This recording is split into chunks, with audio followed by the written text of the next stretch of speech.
Mein Name ist Hanno Hauenstein, das ist ein neues Podcast-Format, was ich mache, das heißt Nullpunkt. Die Idee dahinter ist, Leute einzuladen aus Kultur, Wissenschaft, Politik und nicht nur auf der Oberfläche zu bleiben, sondern wirklich tiefer zu gehen, Fragen neu auszuloten. Ich würde mich freuen, wenn ihr folgt auf all den Formaten, auf denen die Podcasts ausgespielt werden, YouTube, Instagram, Spotify, liked, kommentiert und uns unterstützt. Das ist ein unabhängiges Format. Die Idee ist, dass wir unabhängig bleiben können. Insofern 1000 Dank für euren Support. Philippe Lazzarini, thank you so much for joining me. You are Commissioner General of UNRWA, an institution that has faced enormous pressure and allegations over the past 1.5 to 2 years, and also before. But I think in the ever since October 7, 2023 and the military war on Gaza that has followed afterwards, I think that scrutiny is very much in the spotlight. Israel has claimed that UNRWA is compromised, that members of UNRWA are affiliated to Hamas. There are a lot of allegations that have been time and again repeated in German media specifically, such as the allegation that about 10% of UNRWA staff, which would be 1,200 people, is Hamas affiliated or sympathetic to Hamas aims. How do you respond to all this type of pressure and to those allegations? First of all, thank you for having me. Thanks for coming. It is true that since October 7, the agency is under tremendous pressure. I also do believe that the agency has become an objective of the war, and part of the reason behind the attack on UNRWA is aimed at stripping the Palestinian from the refugee status. What I mean by here is that there is a belief in Israel that if the agency disappear, we will once for all solve the refugee status of the Palestinian, and somehow through this also weaken the future aspiration for self-determination of the Palestinian. Now, since October 7, there have been a number of allegations. The worst of the allegation has been the alleged participation of UNRWA staff to the horrible massacre of October 7. The day I received this allegation, I was very clear. I said that if they are proven right, that would be a terrible betrayal from the staff vis-à-vis the Palestinian, but also vis-à-vis UNRWA and vis-à-vis UN value and principle.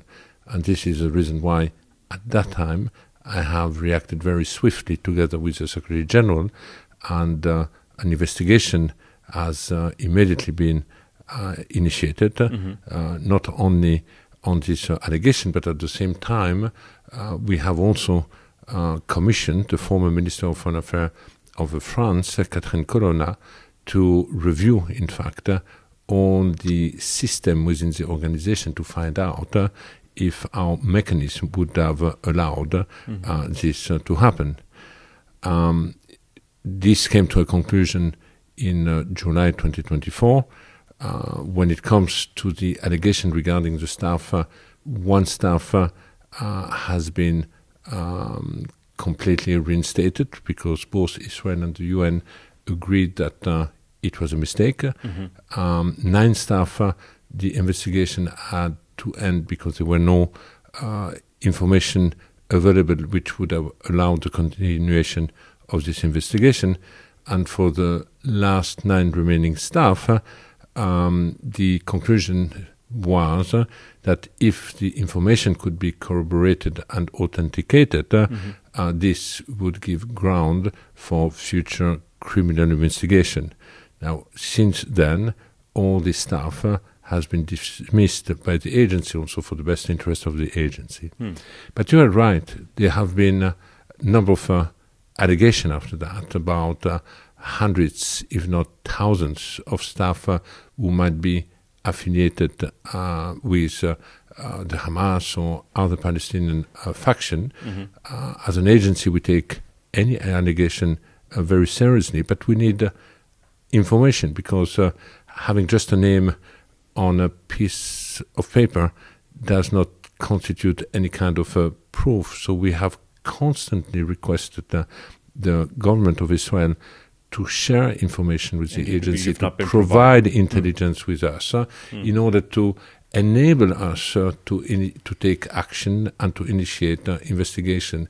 We have never ever received any information going beyond the allegation. The allegation are repeated, but in fact no more information is being made available. We have also regularly asked other countries to find out if by any chance they have been given more evidence or substantiated information which could help the agency to take action, but none of the other member states we have approached ever received more details about this allegation. I want also to stress here that as a human development agency, we completely depend on the host country when it comes to this kind of information. We do not have an intelligence service. We do not have a police. This is the responsibility of the host authority. In this particular case, it is Israel as the occupying power. I'm also not aware of any criminal investigation which has been initiated by the government of Israel vis-à-vis any of this stuff. And lastly, I think it's also important to stress that as an agency, we are providing on a regular basis the entire staff list.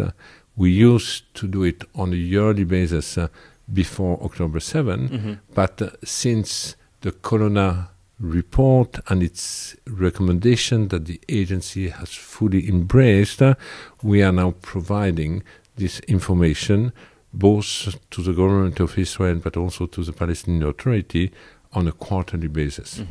Okay, like this, the alleged participation of UNRWA staff is not the only one that is leveled against UNRWA. There's also the allegation that UNRWA facilities have been used by Hamas for storing weapons or for other military purposes. Is there any validity to that claim as far as you know, as you're informed of, or?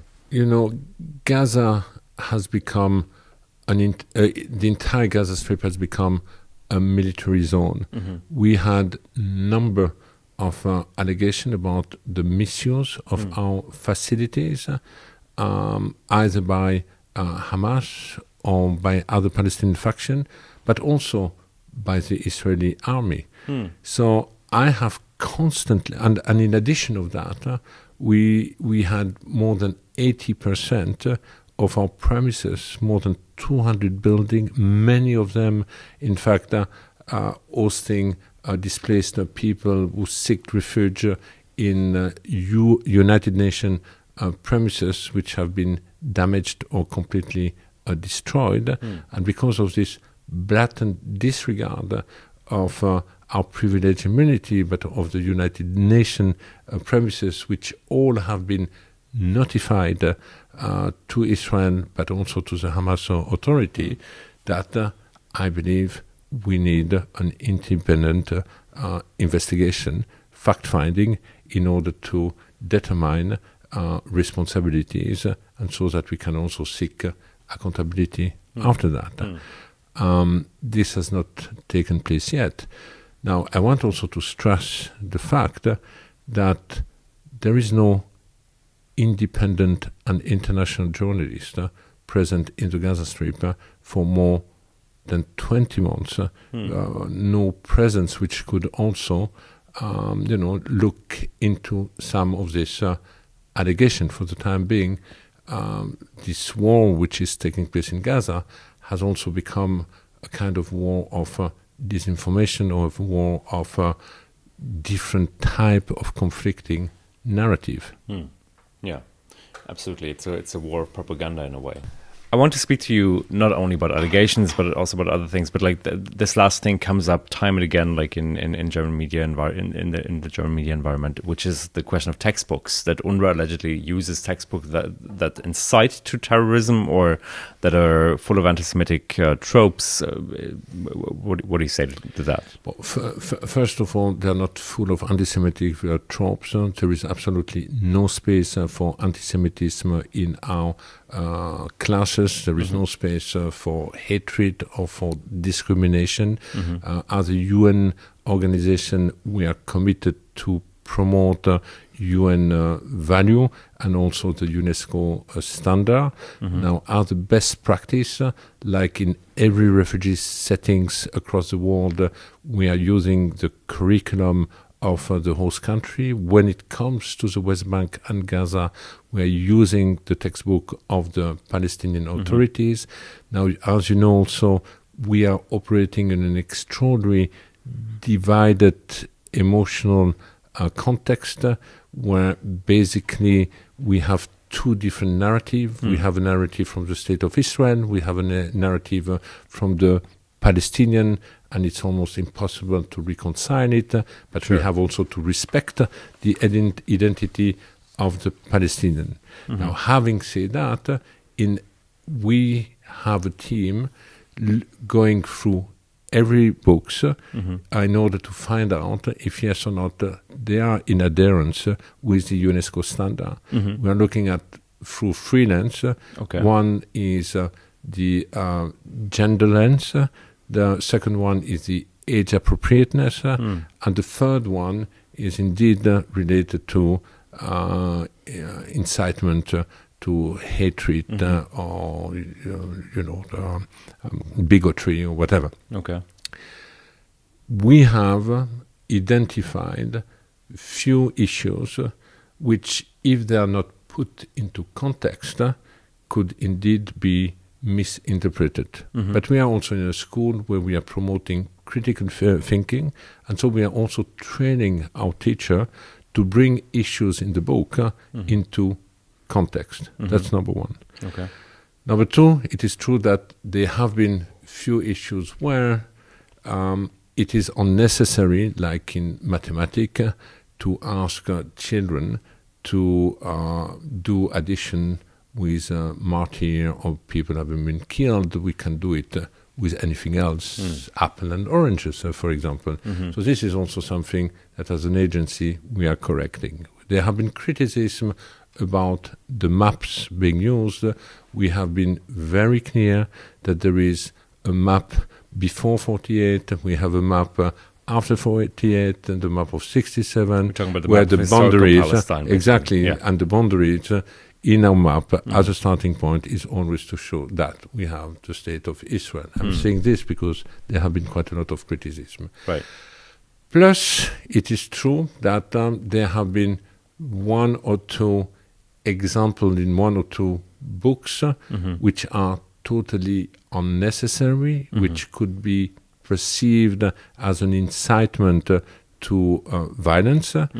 We have constantly worked with the Ministry of Education to get it out, and I have recently informed now the President of President Abbas that UNRWA will temporarily withdraw one or two books which we believe are the most controversial, and we will substitute it with our own material.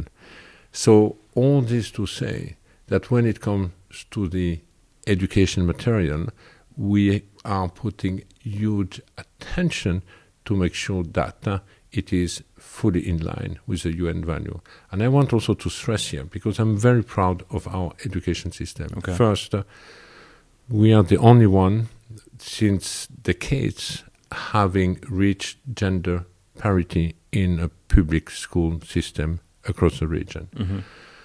Secondly, each time there have been assessment, either from the World Bank or from UNESCO, basically they ended up praising the quality of the teaching in our school in terms of value for money, where most of the time compared to host country, our children are 1 year ahead with much lower cost per student in the school.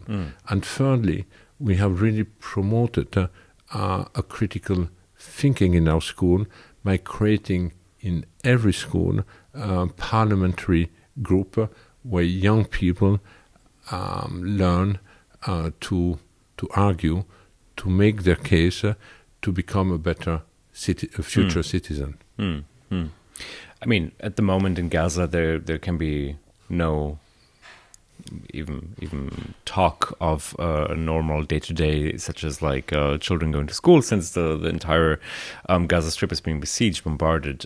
People are being displaced. Can you just, like, you know, from you, I'm sure you're in touch with people on the ground on a regular basis. Can you just give us a little bit of a view of, like, what's the situation like right now?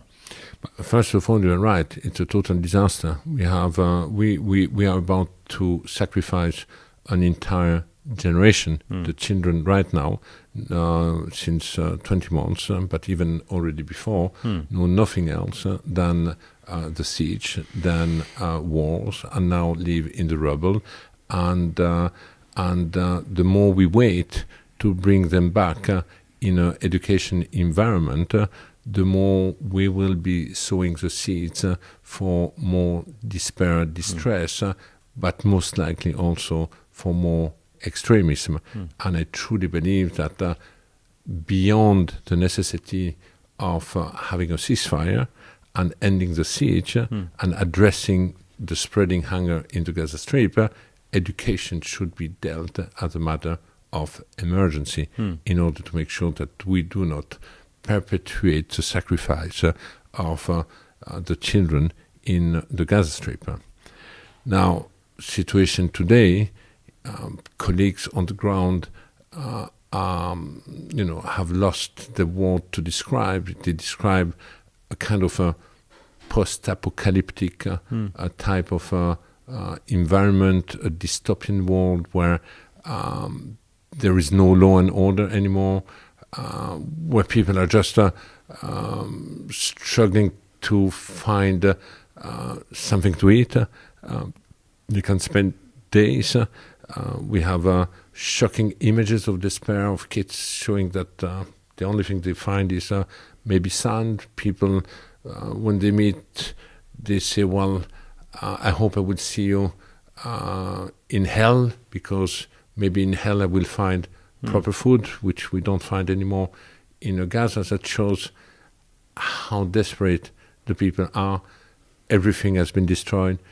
People are pushed like pinballs from one place to the other one because there is no safe space anymore, and they are just on a kind of pilot automatic survival mode on a daily basis.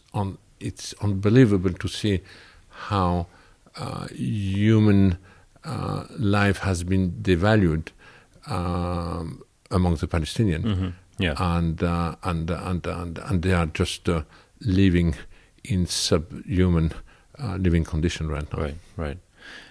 I want to talk a little bit about the issue of aid distribution, because, like, after Israel broke the ceasefire in March, there was a siege, a blockade to aid and food that lasted nearly or over 2 months, actually.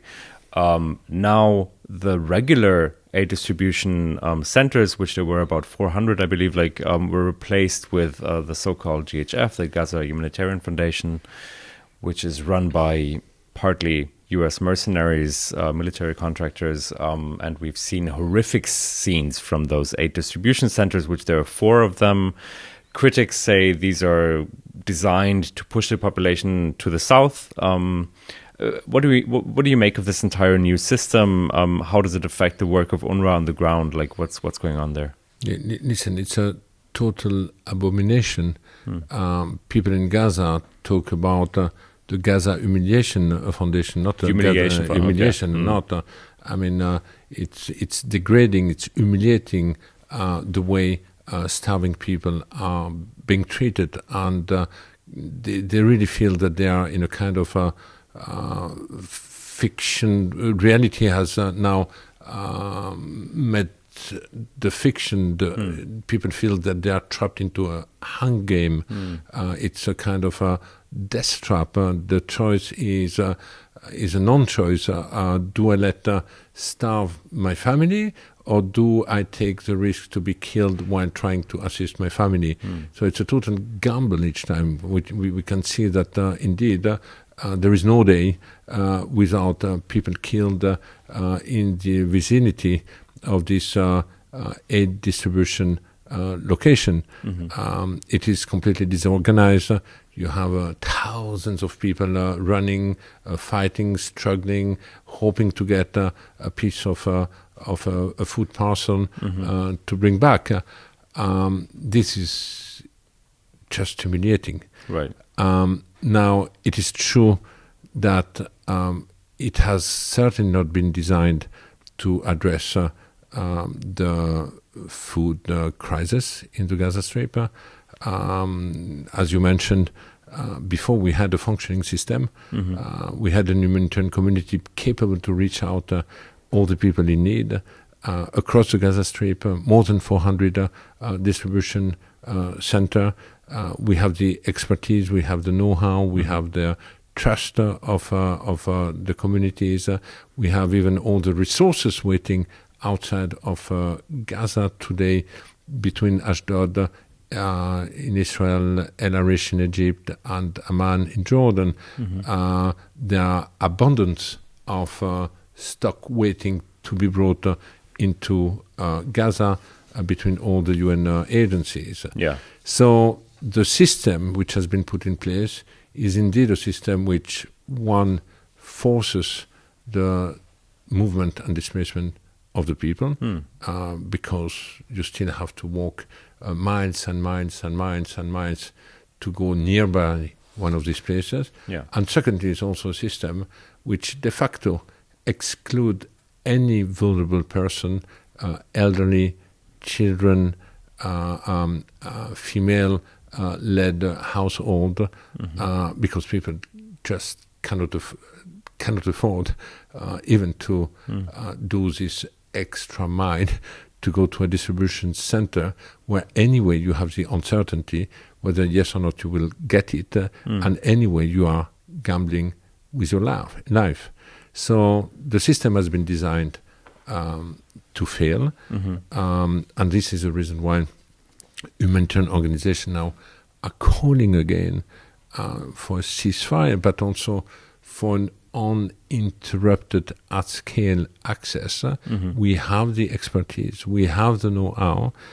Why to ask mercenaries to become humanitarian? We are not asking humanitarian to become mercenaries.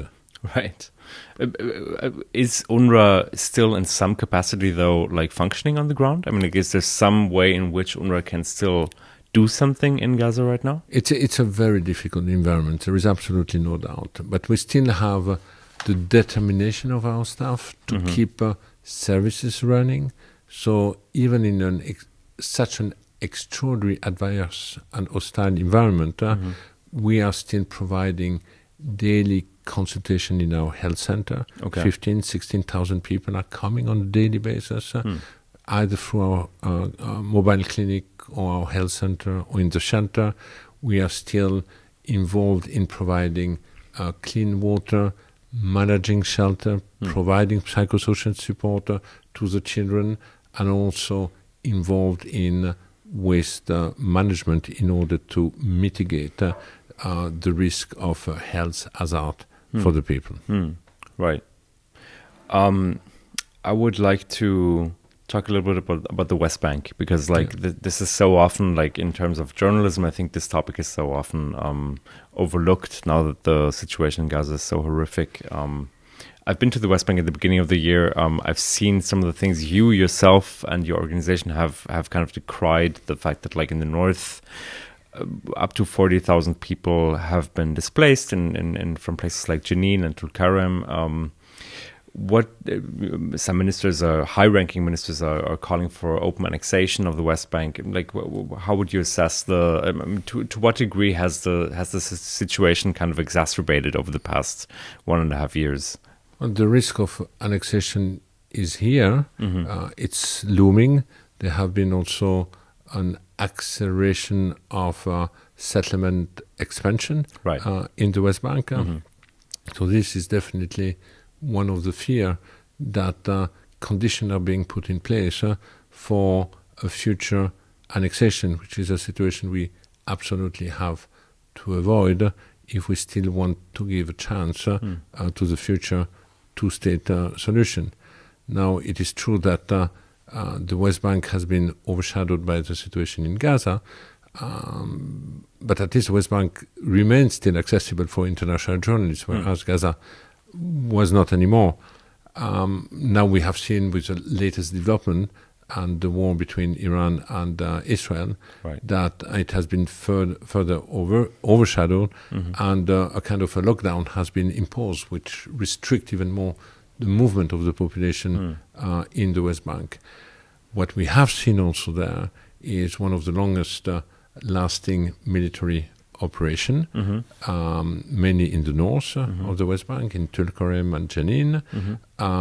We have also witnessed the largest displacement of population since 1967. More than 40,000 people had to move, have been expelled from the camp, are not allowed to go back to the camp. There have been massive destruction also in the camp, and this is also altering the demographic reality in this part of the West Bank. So indeed, people are also living in an atmosphere of constant anxiety and fear. There's Palestinians are subject to constant harassment and intimidation.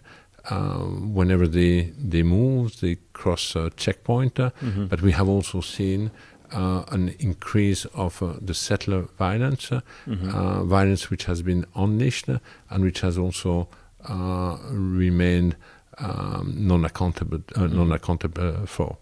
So, yes, the West Bank should, in fact, require much more of the attention of the international community. Okay. You know, like in the European Union, there was recently a push for testing whether the association agreement that exists with Israel should be annulled in order to level pressure on Israel, basically to stop whatever it's doing in Gaza and the West Bank at the moment. Actually 17 of all the European countries voted for this move, and Germany voted explicitly against, was among the countries that voted against. I'm wondering, like, first of all, do you think this is important? Does this kind of pressure matter? Does it have like any sort of real leverage? And you're now in Germany. You are talking to politicians. What are you hoping to achieve in your conversations with these people? First of all, what we have observed over the last 20 months has been a constant, blatant disregard of international humanitarian law. Basically, all the possible red lines have been crossed. We are even confronted to a situation where hunger is being weaponized, where people are constantly forced to move, and we know also the level of destruction. Now the question is what to do to make sure that international humanitarian law be better respected or less defied. Every country have a responsibility. If you look at the Article 1 of the Geneva Convention, it's not only respect, but make it respected. Now the real question is, what are the tools available for country to use their influence to put an end to this blatant violation? So there are different mechanisms. They can be of a political nature, they can be of an economical nature, but we have also seen that there is a legal pathway. We have seen that the International Court of Justice has been seized. We are still waiting for a ruling, but they have at least issued provision ruling. In the genocide case brought by South Africa, you're saying? Yes, that was the International Court of Justice. Then we know also the work of the International Criminal Court. Sure. These are, the institution to deal with violation which the international community has put in place. So I do believe that the discussion which is taking place in Brussels is definitely a legitimate question. Relation and friendship means also that you need to have tough love, and tough love is also to remind what you expect in terms of abiding to agreed international norm. Because the more we tolerate that it be disrespected in the context of Israel-Palestine, the more difficult it will be to ask it to be respected in any other context. Sure. And that's an evidence. I think it would be an illusion to believe that we can deal with Israel and Palestine as an exception and in isolation. So I think it's up to Germany after that to look at what tool the country wants to use to influence this course we are observing.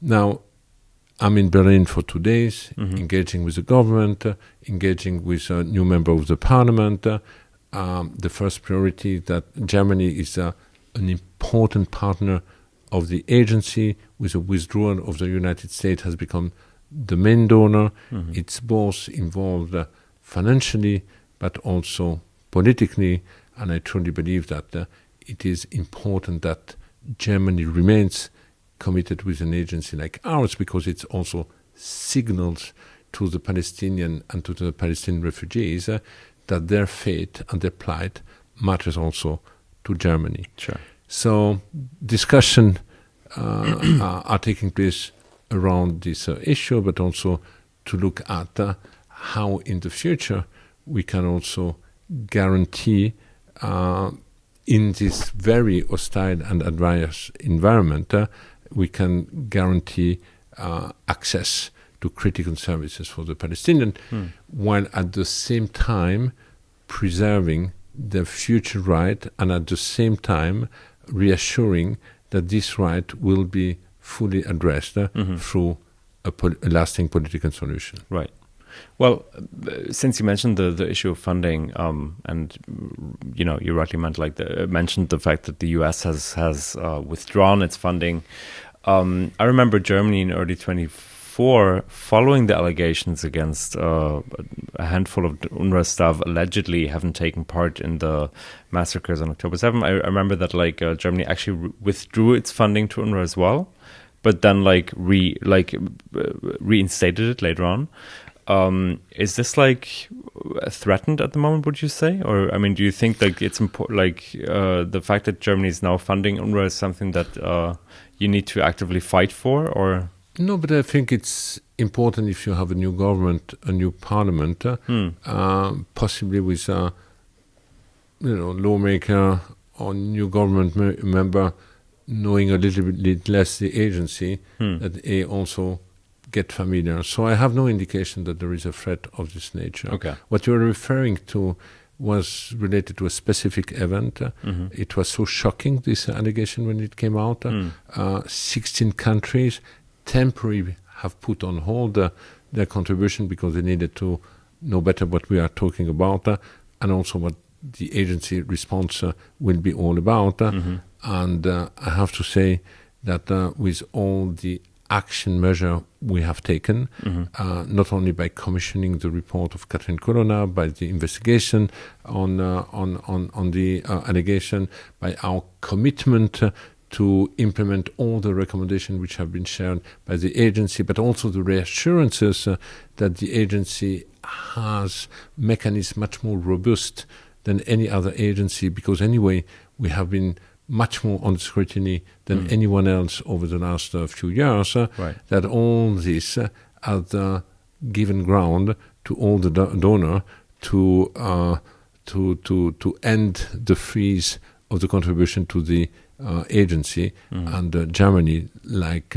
all the other donors, at the exception of the US, has also resumed its contribution. Right. In fact, has never stopped. Was just put temporarily On hold. on hold. And if I remember well, anyway, during the period we describe as being on hold, it was not a period where release of a financial contribution was expected, because we always have a sequencing during the year when we expect a financial contribution from a given country. Right. I'm wondering, I think the number of UNRWA staff killed in Gaza is around 320. I mean, you face all this political pressure. How do you deal with all of this, on a personal level? It must be quite testing, no? It's absolutely unbearable, because the worst in all this is that this number might increase. And we have nearly 320 staff who have been killed. Many of them have been killed also with their children and their relative. We even had a staff who has been summarily executed, together with 15 paramedics of the Palestinian Red Crescent. Right. We had staff who have been arrested, mistreated, tortured, humiliated, and then released. So it's our staff are extraordinarily exposed in this context. But the most heartbreaking is not only what happened to them, but it's also that we know that the likelihood that this number increase continue to be very high. Right. Okay, this is my last question, but I'm just wondering, what do you wish the German public would understand about UNRWA that it doesn't yet grasp at this time? I think it's important that the German public understand how important UNRWA is in the life of the Palestinian refugees. That it is the agency which has opened the door to the prospect of a young Palestinian to eventually claim a better future, that somehow the agency is also preparing the future citizen of hopefully Palestinian state living side by side with the state of Israel in total security, that UNRWA is an asset for the international community to make any political process a success, especially when it comes to building future Palestinian institutions who would provide education or primary health, and that the agency remains a source of stability in a very tormented part of the world. And hence it is very important that Germany remains committed and be perceived as genuinely caring, not only for Israel, which is already the case, but also for the plight and the fate of the Palestinian and the Palestinian refugees. UNRWA is a United Nations organization. Our mandate is based on the will of the member states. Germany is part of it.